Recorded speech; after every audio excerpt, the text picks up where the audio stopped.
Hello hello सम्पूर्णमा नमस्कार। आज चाहिँ म तपाईहरुलाई यहाँ त्रियुगा नगरपालिका 16 नम्बर वडामा रहेको जाल्पा देवी झरनाको चाहिँ दृश्यहरू देखाउन गइरहेको छु। यहाँ निर्माण कार्य हुँदैछ र यहाँनिर चाहिँ प्लास्टिक सिसा र बोतल सामग्रीहरू जथाभावी फाल्न फोहोर गर्न निषेध गरिएको छ भनेर पनि चेतनामूलक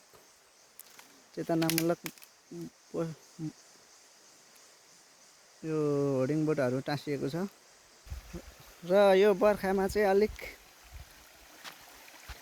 ठुलै देखिन्छ। यो चैत वैशाख भएकोले चाहिँ यो झरना अलिक पानी कम भएको छ। यो एकदम सुन्दर दृश्यहरू यहाँका विशेषताहरूको बारेमा पनि भन्नेछु। पक्कै आउनु तपाईहरु पनि घुम्न आउनु होला।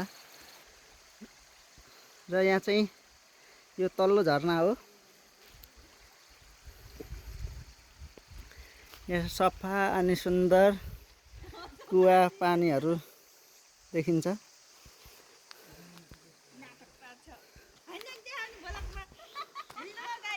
हेलो हेलो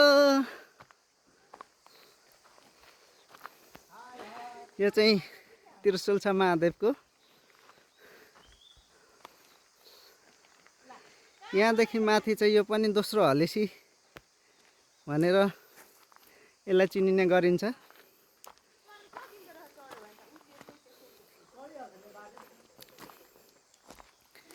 र यो चाहिँ एकदम 100 मिटर भन्दा अग्लो झरना रहेको छ। हरियाली सुन्दर छ। यो चाहिँ पहाडका चुचुराबाट चाहिँ यहाँ झरेको छ। यो चाहिँ सेती देवी मन्दिर हो। यहाँ देख्नु सक्नुहुनेछ। यो यहाँ हामी पूजाआजा गर्छौं। यो भित्र एकदम सुन्दर सुन्दर दृश्यहरू देखिन्छ।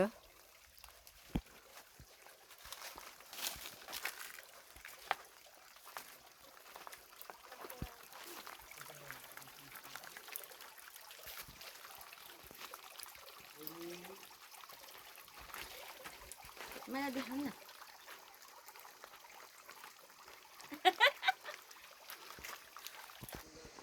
यो शिव र पार्वतीको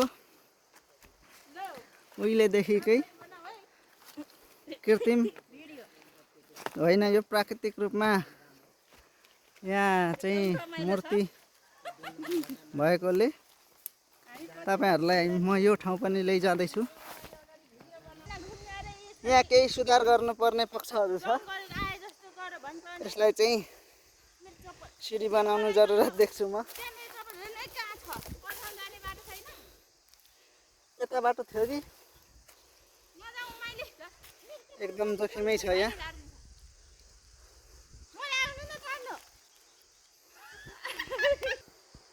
हामी चाहिँ अलिक रङबाट आएकोले मिस्टेक भएछ। केही समस्याहरू कठिनाइहरू पर्यो, तर बाटो चाहिँ यताबाट रहेछ साथीहरू। तपाईहरु पनि नझुकिनु होला आउँदाखेरि। तपाईहरुलाई म यो निर्माण हुँदैछ यसमा पनि सिडीहरू बन्ने पक्का पक्की नै देख्छु। अब यो विशेष महादेव थानमा चाहिँ जाँदैछौँ हामी। आइपुग्न लाग्यो। यहाँ चाहिँ विभिन्न गुफाहरू, विभिन्न आकृतिका प्रकृतिका गुफाहरू देख्न सकिन्छ। यहाँ शिवरात्रि रामनवमीमा चाहिँ ठुलो मेला लाग्ने गर्दछ। तिमी चाहिँ आउ न त। ल मैले चाहिँ तपाईहरुलाई शिवजी र पार्वती भएको मेन गुफामा दर्शन गर्ने ठाउँमा चाहिँ ल्याइसकेको छु। यहाँ पापद्वार, धर्मद्वार र विभिन्न खालका भगवानले नै बनाउनु भएको यो भगवानले बास गर्नुभएको भगवान बस्नुभएको ठाउँ र यहाँ देख्न सक्नुहुनेछ यहाँबाट विभिन्न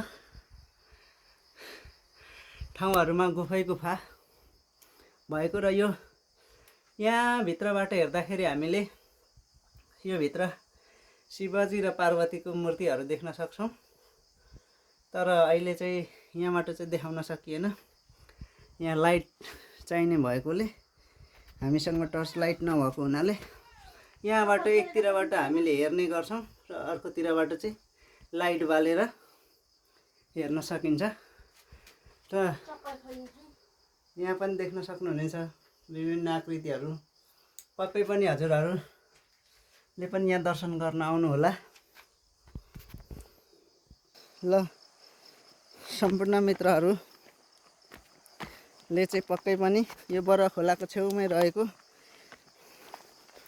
जाल्पादेवी महादेव थान यो चाहिँ एकदम पर्यटकीय स्थल र यहाँ चाहिँ शिव र पार्वतीको पूजाआजा गर्नलाई पर्यटकीय